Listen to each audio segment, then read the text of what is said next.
Shamsuddin geography স্টাডিকর্নার চ্যানেলে তোমাদের সবাইকে স্বাগত। আজকের ভিডিওটি ক্লাস 12 তোমাদের জন্য। তোমাদের মধ্যে অনেকে আমাকে কমেন্ট বক্সে কমেন্ট করছিলে বড় প্রশ্নের সাজেশন দেওয়ার জন্য। তো আজকে আমি চলে এসেছি তোমাদের জন্য বড় প্রশ্নের ফাইনাল সাজেশন নিয়ে।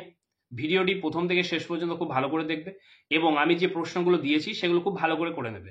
এই প্রশ্নগুলো করে নিলে তোমাদের আর অন্য কিছু প্রশ্ন করার দরকার পড়বে না। তোমরা জানো যে 35 নাম্বারের বড় প্রশ্ন থাকে, কিন্তু এই 35 নাম্বার গোটাটাই কিন্তু বড় প্রশ্ন হিসেবে থাকে না। অর্থাৎ প্রশ্নের প্যাটার্নটা থাকে 3+3+1, অথবা থাকে 5+2, অথবা থাকে তোমার 4+3। সেই জন্য প্রতিটা চ্যাপ্টার থেকে খুব ভালো করে কিন্তু পড়াশোনাটা করতে হবে। আমি যে প্রশ্নগুলো দিয়েছি সেগুলো একবার দেখে নাও, তাহলে আর কোনো অসুবিধা হবে না। আর সেই সঙ্গে এটাও বলে রাখি যে এমসিকিউ এবং এসিকিউ পার্টের জন্য তোমরা যেভাবে নিজেরা প্রশ্নপত্র তৈরি করে পড়াশোনা করছো সেগুলো করো। আর তাছাড়া আমি যে এমসিকিউ এবং এসিকিউ এর প্রশ্ন আমার চ্যানেলে অলরেডি আপলোড করে রেখেছি, সেগুলো লিঙ্ক আমি দিয়ে দেবো, ওগুলো গিয়ে তোমরা দেখে নিও, তোমাদের অনেকটা কাজে লাগবে। এছাড়াও এরপরেও আমি এমসিকিউ এবং এসিকিউ এর গুরুত্বপূর্ণ প্রশ্ন আমার চ্যানেলে আপলোড করব।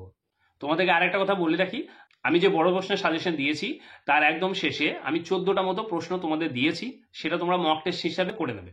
অর্থাৎ তার উত্তর আমি দিইনি, প্রশ্নগুলোর উত্তর তোমরা আমাকে 1 থেকে 14 পর্যন্ত যে যে উত্তরগুলো পারছো সেগুলো কমেন্ট বক্সে আমাকে জানাবে। বিগত বছরের প্রশ্নপত্রগুলো থেকে বেছে বেছে কতগুলো প্রশ্ন আমি তুলে ধরেছি। চলো আর দেরি না করে সাজেশনটা তোমাদের দেখিয়ে ফেলি, তোমরা ভালো করে সেটা খাতায় লিখে নাও।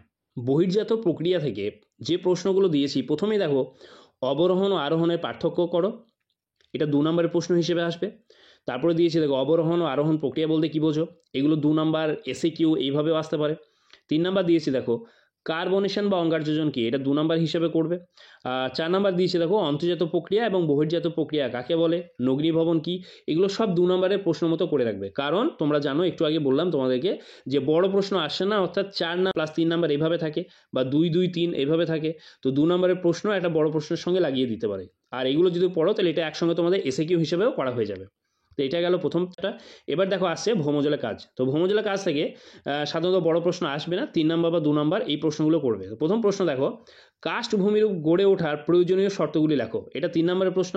আচ্ছা 2 নাম্বার অ্যাকুইফার ও অ্যাকুইকুলেটের পার্থক্য লেখো, এটা 3 নাম্বার মতো করবে। আর এই প্রশ্নগুলো দেওয়া আছে, তোমরা দেখে না, এগুলো সব 2 নাম্বারের মতো করে রাখবে।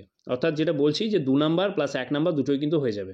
কি কি দেখো দেখতে পাচ্ছ, অন্ধ উপত্যকা, শুষ্ক উপত্যকা, ভ্যাকুলিশিয়ান প্রস্রবণ, টেরারসা কি, গিজারের সংজ্ঞা দাও, পোলজি কি, ড্রিপস্টোন কি, এগুলো সব 2 নাম্বারের মতো করে রাখবে।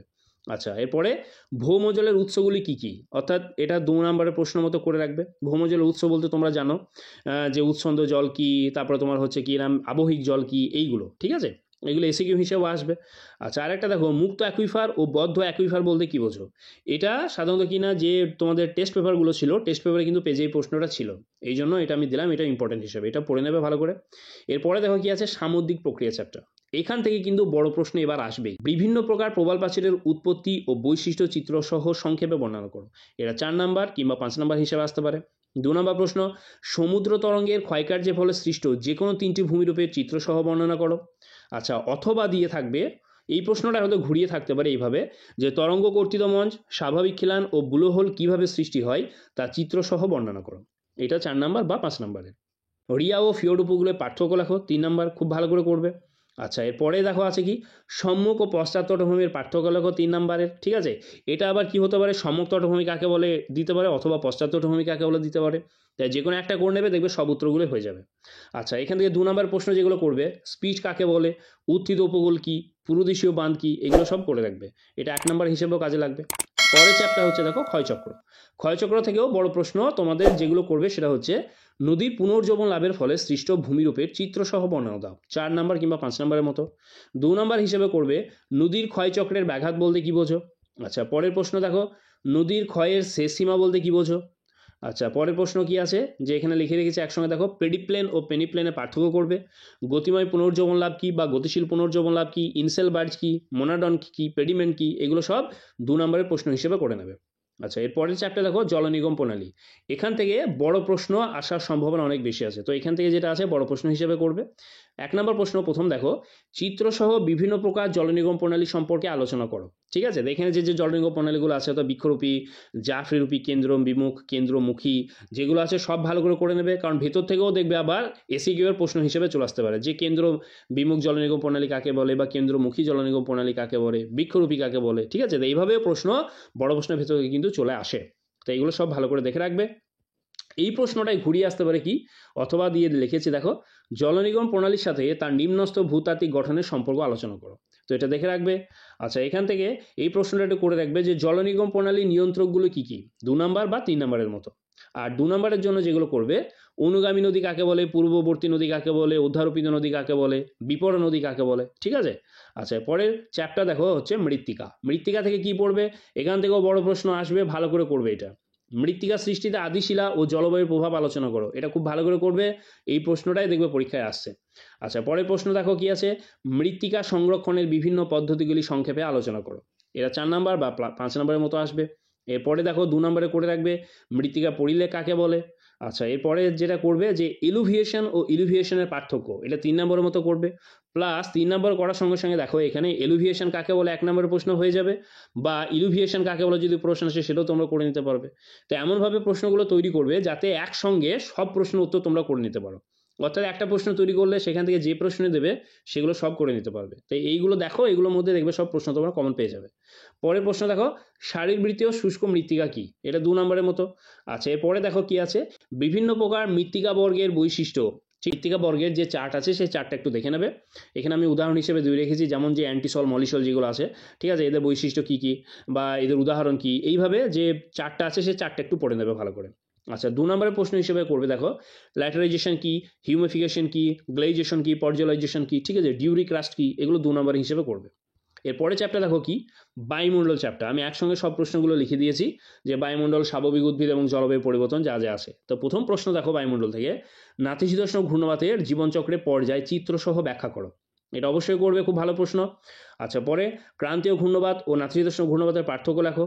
আচ্ছা, এরপরে দেখো জেড বায়ুর বৈশিষ্ট্য দেখো, এটা 2 নম্বর বা 3 নম্বরের মতো। পরের প্রশ্ন, মৌসুমী বায়ুর উপর জেড বায়ুর প্রভাব আলোচনা করো, হয় 3 নম্বরের কিংবা 4 নম্বরের প্রশ্ন হিসেবে করে নেবে এটা। আচ্ছা, এরপরে অন্তর্ধৃত সীমান্ত কি, লা নিনা কি, ঘূর্ণবাতের চক্ষু কি, এগুলো 2 নম্বরের প্রশ্ন হিসেবে করে নেবে ভালো করে। তাহলে 2 নম্বর আসলেও করতে পারবে, 1 নম্বর প্রশ্ন আসলেও উত্তর করে দিতে পারবে। আর একটা প্রশ্ন দেখো এখানে থাকে যে ভূমধ্যসাগরীয় অঞ্চল ফল উৎপাদনে বিখ্যাত কেন, ইম্পর্টেন্ট প্রশ্ন, ভালো করে করবে। আর একটা প্রশ্ন দেখো, এটা টেস্ট পেপারে, অর্থাৎ এবিটিএ টেস্ট পেপার যেটা আছে বা তোমাদের ডাব্লিউবিএইচ এর টেস্ট পেপার যেটা, সেখানে কিন্তু এই প্রশ্নটা প্রায় অনেকটা পেজে আছে, যে পরিবেশের উপর ওজোন স্তর ক্ষয়ের প্রভাব লেখো, খুব ভালো করে কিন্তু প্রশ্নটা করবে। পরের প্রশ্ন, বিশ্ব উষ্ণায়নের প্রভাবগুলি উল্লেখ করো, এটা 2 নম্বর বা 3 নম্বরের মতো আসতে পারে, ঠিক আছে। আর একটা প্রশ্ন করবে, লবণাম্ব উদ্ভিদের অভিযোজনগত বৈশিষ্ট্য লেখো, 3 নম্বর বা 4 নম্বরের। পরের প্রশ্ন, জাঙ্গল উদ্ভিদের শ্রেণীবিভাগ করো এবং অভিযোজনগত বৈশিষ্ট্যগুলো উল্লেখ করো, এটা 4 নম্বর বা 5 নম্বরের মতো, ঠিক আছে। পরের প্রশ্ন কি দিয়েছি, গ্রিন হাউস গ্যাসগুলোর নাম লেখো, এটা 2 নম্বরের প্রশ্ন হিসেবে করবে। পাশে দেখো ব্র্যাকেটে যেগুলো যা নাম্বার লেখা আছে সেইভাবে দেখে তোমরা করে নেবে।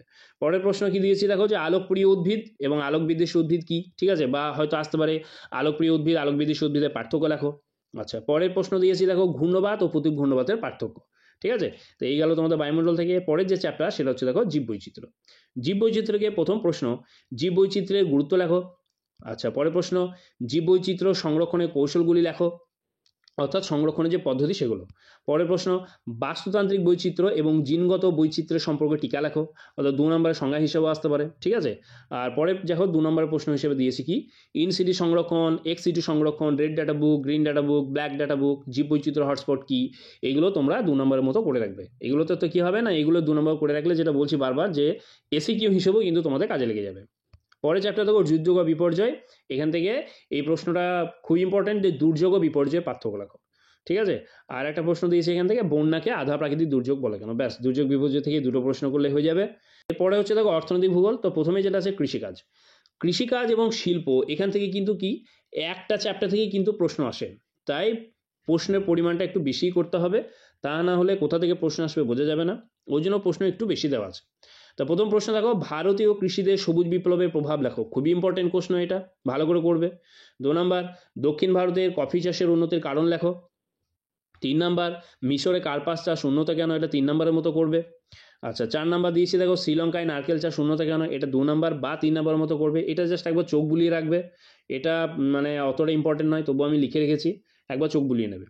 পরের প্রশ্ন, নিবিড় জীবিকা সত্তা ভিত্তিক কৃষিতে মাথাপিছু উৎপাদন কম কেন, এটা 2 নম্বর বা 3 নম্বরের মতো করবে, কারণ এগুলো গত বছর বা বিগত বছরের পরীক্ষাতে এসেছিল প্রশ্নগুলো। আচ্ছা, ব্যাপক কৃষি রপ্তানি নির্ভর কেন, এটাও ইম্পর্টেন্ট প্রশ্ন, বিগত বছরের পরীক্ষায় এসছে এগুলো সব। আচ্ছা, পরের প্রশ্ন দেখো, ইক্ষু উৎপাদনের অনুকূল পরিবেশ লেখো। এই প্রশ্নটাও কিন্তু খুব ভালো করে করবে। দেখো লেখা আছে 4 নম্বর বা 5 নম্বরের জন্য। আর কি করবে, ভারতের ডাল চাষের সমস্যা লেখো। পরের প্রশ্ন দেখো, নীল বিপ্লব কি, এর দুটি সুবিধা ও অসুবিধা লেখো। এটা 3 নম্বরের মতো করবে। আচ্ছা, এখানে 2 নম্বরের মধ্যে যে প্রশ্নগুলো করবে, আর্দ্র কৃষি কাকে বলে, শুষ্ক কৃষি কাকে বলে, বাণিজ্য কৃষি কাকে বলে, শস্য সমন্বয় কি, ঠিক আছে, শস্য সমন্বয় সূত্র কি, শ্বেত বিপ্লব কি, এগুলো সব 2 নম্বরের মতো প্রশ্ন হিসেবে তৈরি করে নেবে। এরপরের যে চ্যাপ্টার সেটা দেখো শিল্প। শিল্প থেকে প্রথম প্রশ্ন ইম্পর্টেন্ট, যেটা যে কাঁচামালের অভাব থাকা সত্ত্বেও জাপান লৌহ ইস্পাত শিল্প উন্নত কেন। আচ্ছা, 3 নম্বর বা 4 নম্বরের মতো করবে। 2 নম্বর, পূর্ব ও মধ্য ভারতে লৌহ ইস্পাত শিল্পের কেন্দ্রীভবনের কারণ লেখো। 3 নম্বর প্রশ্ন, ভারতে গবাদি পশু সংখ্যা বেশি হলেও দুগ্ধ প্রক্রিয়াকরণ শিল্পে উন্নতি লাভ করেনি কেন। 2 নম্বর বা 3 নম্বরের মতো। 4 নম্বর প্রশ্ন কি আছে, কার্পাস বয়ন শিল্পকে শিকড়ালগা শিল্প বলে কেন। এগুলো সব 2 নম্বরের প্রশ্ন করবে। আচ্ছা, এরপরে প্রশ্ন, ভারতের ছোটনাগপুর মালভূমি অঞ্চলে লৌহ ইস্পাত শিল্পের কেন্দ্রীভবনের কারণ লেখো। আচ্ছা, পরের প্রশ্ন, ভারতের রেডিমেড পোশাক শিল্পের উন্নতির কারণ কি। 3 নম্বর মতো। অথবা ব্রাজিলে রাবার শিল্পের সমস্যা লেখো। ঠিক আছে, এটাও করে রাখবে, মানে এইটা অথবা এইটা। আচ্ছা, পরের প্রশ্ন, ভারতের পশ্চিমাঞ্চলে পেট্রোরসায়ন শিল্পের উন্নতির কারণ লেখো। এই প্রশ্নটা তোমাদের এবিটিএ টেস্ট পেপারে যেটা আছে প্রতিটা পেজে অনেক বেশি এসছে। ঠিক আছে, তাই এটা ইম্পর্টেন্ট প্রশ্ন, খুব ভালো করে করবে। অবশ্যই আমি যতগুলো প্রশ্ন দিচ্ছি সবগুলো গুরুত্বপূর্ণ, কোনো প্রশ্নটা কিন্তু বাদ দেবে না। যেটা আমি বললাম যে একবার চোখ বুলিয়ে নিও, সেটা ছাড়া বাকি যে প্রশ্নগুলো দিয়েছি সবই গুরুত্বপূর্ণ, খুব ভালো করে দেখবে। আচ্ছা, 2 নম্বর প্রশ্ন হিসেবে করবি কি আইসোটোপেন কি, আইসোটিম কি, দ্রব্যসূচক কি, অনুসারী শিল্প কি। ঠিক আছে, এরপরে যে চ্যাপ্টার দেখো অর্থনৈতিক ক্রিয়াকলাপ। এখান থেকে যে প্রশ্ন করবে সেটা কুইনারি ও কুইনারি কার্যাবলীর পার্থক্য। প্রশ্ন আসলে কিন্তু এটাই আসবে এখান থেকে। ঠিক আছে, আচ্ছা, আর একটা করবে যে প্রথম, দ্বিতীয়, তৃতীয় স্তরের অর্থনৈতিক কার্যাবলীর সংজ্ঞা। এটা 1 নম্বরের প্রশ্ন বা 2 নম্বরের প্রশ্ন হিসেবে আসে, অর্থাৎ এসে কিউ আসতে পারে বা 2 নম্বর প্রশ্ন করে একটা বড় প্রশ্নের সঙ্গে দিয়ে দেবে। তো এটা করো। আচ্ছা, আর একটা করবে ইন্টারনেটের গুরুত্ব, আধুনিক যোগাযোগ ব্যবস্থায় কৃত্রিম উপগ্রহের প্রভাব। 2 নম্বরের প্রশ্ন হিসেবে এটা করে নেবে। এরপরে চ্যাপ্টার হচ্ছে জনসংখ্যা ও জনবসতি। প্রথম প্রশ্ন দেখো, পৃথিবীর বিভিন্ন অঞ্চলে অসম জনবন্টনের কারণগুলি আলোচনা করো। খুবই ইম্পর্টেন্ট প্রশ্ন। পরের প্রশ্ন দেখো, বয়স লিঙ্গ অনুপাতে গুরুত্ব লেখো। 2 নম্বর বা 3 নম্বরের মতো। 3 নম্বর, জনবন্টনের উপর পরিব্রাজনের প্রভাব লেখো। এটাও 3 নম্বরের মতো করে রাখবে। এরপরে প্রশ্ন দেখো কি দিয়েছি, জনঘনত্ব ও মানুষ জমি অনুপাতের মধ্যে পার্থক্য লেখো। ঠিক আছে, এটা 2 নম্বর বা 3 নম্বরের মতো করবে। আর এরপরে প্রশ্ন দেখো, জনাকীর্ণতা, জনস্বল্পতা, কাম্য জনসংখ্যা সংজ্ঞা দাও এবং এদের বৈশিষ্ট্য লেখো। ঠিক আছে, এগুলো কিন্তু খুবই ইম্পর্টেন্ট প্রশ্ন, ভালো করে দেখবে, কারণ 2 নম্বর বা 3 নম্বরের মতো আসতে পারে। আর একটা প্রশ্ন দেখো, বিক্ষিপ্ত ও গোষ্ঠীবদ্ধ জনবসতি গড়ে ওঠার কারণ লেখো। এটা 3 নম্বরের মতো করবে। ঠিক আছে, অর্থাৎ জনসংখ্যা এবং জনবসতি দুটো চ্যাপ্টার মিলিয়ে সব প্রশ্নগুলো আমি একসঙ্গে দিয়ে দিয়েছি। তা প্রশ্নগুলো দেখো এবং খুব ভালোভাবে তৈরি করে নাও। এরপরে যে প্রশ্ন, কর্মধারার ভিত্তিতে শহরের শ্রেণীবিভাগ করো। 4 নম্বরের মতো। আচ্ছা, রৈখিক বসতি বলতে কি বোঝো। 2 নম্বরের প্রশ্ন। পরের প্রশ্ন দেখো কি, নগরায়নের সমস্যাগুলি লেখো। 2 নম্বরের মতো করবে। আর 2 নম্বরের প্রশ্ন আরও যেগুলো করবে, যে নগর কি, মহানগর কি, মেগা সিটি কি, হ্যাঁ, পৌরপুঞ্জ কি, মহানগরপুঞ্জ কাকে বলে। ঠিক আছে, এইগুলো করে নিলে আর এদের সমস্যা যেগুলো এমসিকিউ এসিকিউ থাকছে ওগুলো তো বাড়িতে পড়বেই তোমরা। আর তাছাড়া তোমাদের বললাম যে আমি আরও প্রশ্ন ভিডিও আমি দেবো, তো সেগুলো তোমরা দেখে নিতে পারো, সেগুলো দেখলে তোমাদের আরও কাজে লাগবে। এবার দেখো আঞ্চলিক অর্থনৈতিক উন্নয়ন। এখান থেকে যে প্রশ্নগুলো করবে, 1 নম্বর দেখো হলদিয়া বন্দর গড়ে ওঠার কারণ। 3 নম্বরের মতো। আচ্ছা, ক্ষুদ্র ও বৃহৎ পরিকল্পনা অঞ্চলের পার্থক্য। এটা 2 নম্বর বা 3 নম্বরের মতো। পরের প্রশ্ন, হলদিয়া বন্দরের গুরুত্ব লেখো। 3 নম্বর বা 4 নম্বরের মতো করবে। আচ্ছা, পরিকল্পনা অঞ্চলের বৈশিষ্ট্য লেখো। এটা 2 নম্বরের মতো করবে। আর একটা করবে যেটা, যে ভারতের পরিকল্পনা অঞ্চলের স্তরগুলি আলোচনা করো। এটা 3 নম্বর বা 4 নম্বরের মতো করবে। ঠিক আছে, এরপরে দেখো আরম্ভ হচ্ছে তোমাদের জন্য যেটা বললাম যে এসিকিউ এর 14টা প্রশ্ন দিয়েছি, সেই প্রশ্নটা একবার দেখে নাও। প্রথম প্রশ্ন দিয়েছি দেখো, ওজোন গ্যাসের আবিষ্কারক কে। তো এটার উত্তর তোমরা আমাকে দেবে। 2 নম্বর, গ্রেট ব্যারিয়ার রিফ কোন মহাদেশের অন্তর্গত। এগুলো তোমরা সব মক টেস্ট হিসেবে প্র্যাকটিস করে নাও এবং উত্তরগুলো পরপর আমাকে কমেন্ট বক্সে দিয়ে দেবে। আর যেটা পারবে না সেটার উত্তর আমি তখন দিয়ে দেবো। আচ্ছা, 3 নম্বর দিয়েছি দেখো, মৃত্তিকাস্থিত প্রধান 3টি পুষ্টিমৌলের নাম লেখো। ঠিক আছে, 4 নম্বর প্রশ্ন দেওয়া আছে, WTO এর সদর দপ্তর কোথায় অবস্থিত। 5 নম্বর প্রশ্ন দিয়েছি, ভারতের প্রথম কাগজ কল কোথায় স্থাপিত হয়। 6 নম্বর প্রশ্ন দিয়েছি দেখো, পাদ সমতলীকরণ মতবাদের ধারণা কে দেন। 7 নম্বর প্রশ্ন, মিলেট কোন কৃষি প্রণালীর প্রধান ফসল, বা মিলেট কোন কৃষি ফসল আর কি। 8 নম্বর, ভারতের প্রথম পাটকল কোথায় স্থাপিত হয়। 9 নম্বর প্রশ্ন, একটি আন্তঃআঞ্চলিক মাটির উদাহরণ দাও। 10 নম্বর প্রশ্ন দিয়েছি দেখো, ভারতের একটি যমজ নগরের উদাহরণ দাও। ঠিক আছে, 11 নম্বর প্রশ্ন দিয়েছি, পৃথিবীর দীর্ঘতম রেলপথের নাম কি। 12 নম্বর প্রশ্ন, হানিকম গঠনযুক্ত মাটি কোনটি? আচ্ছা, 13 নম্বর প্রশ্ন দেখো, স্বাভাবিক ক্ষয়চক্রের কোন পর্যায়ে নদীগ্রাস ঘটে? এবং সর্বশেষ অর্থাৎ 14 নম্বর প্রশ্ন, ডোলাইন কথার অর্থ কী? তো এই 14টা প্রশ্ন দিলাম, 14টাই কিন্তু খুব ইম্পর্টেন্ট প্রশ্ন। এগুলো তোমরা উত্তর বাড়িতে করে নিও এবং আমাকে উত্তর দেওয়ার চেষ্টা করো, আর না পারলে আমি বলে দেবো। আর বড় প্রশ্ন যেগুলো দিলাম সেগুলো খুব ভালো করে করবে। ভিডিওটা যদি ভালো লেগে থাকে তা প্লিজ চ্যানেলটা সাবস্ক্রাইব করবে, লাইক করবে, কমেন্ট করবে এবং বন্ধুদের মধ্যে শেয়ার করে দেবে। আর আজকের মতো এখানেই, দেখা হচ্ছে তাড়াতাড়ি আরও তোমাদের জন্য প্রয়োজনীয় ভিডিও নিয়ে।